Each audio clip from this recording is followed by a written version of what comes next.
Hello. This is a poem about Trump losing at dealing with Iran. Remember to like and subscribe. He sits at a long table of maps and silver light, fingers tracing borders like liturgy, a globe turning under the hush of late-night staff. Outside, the Capitol sleeps, inside, the clock keeps scoring. The small, precise defeats that do not appear on maps, missed signals, promises undone, the algebra of misread intent.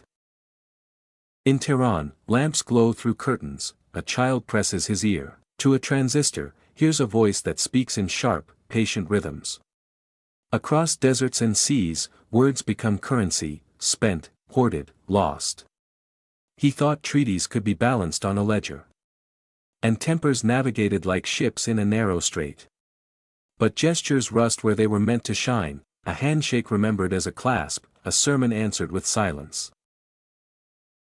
The losing is not a single moment but a slow subtraction, trust taken in installments, hope counting down like a failing bulb.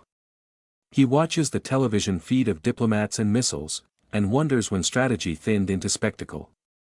Maps, he learns, are honest only about geography, they do not measure memory or the long freight of grievance. On both sides mothers set bread on tables with hands that know how to fold the world into smaller comforts.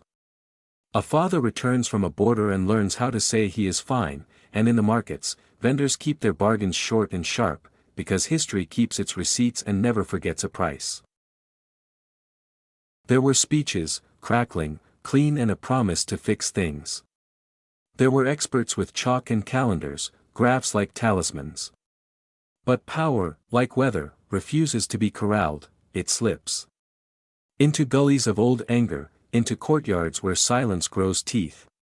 He loses not only to the other capital but to the echo in his own room, the question of whether force can teach prudence, whether rhetoric can rebuild what years of unspoken injury have undone. Still, between the slogans and the flags, between the columns of loss, a single line of light sketches itself, dialogue, tentative as spring.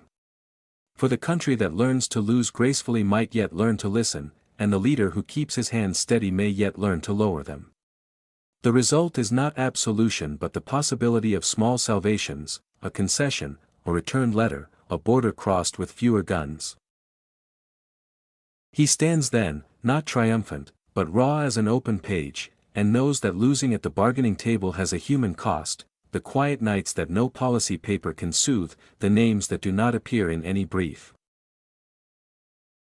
If there is wisdom in defeat, it is this, that nations are not prizes. And the work of peace is not a victory lap but a long, patient tending of wounds that were never meant to be reopened.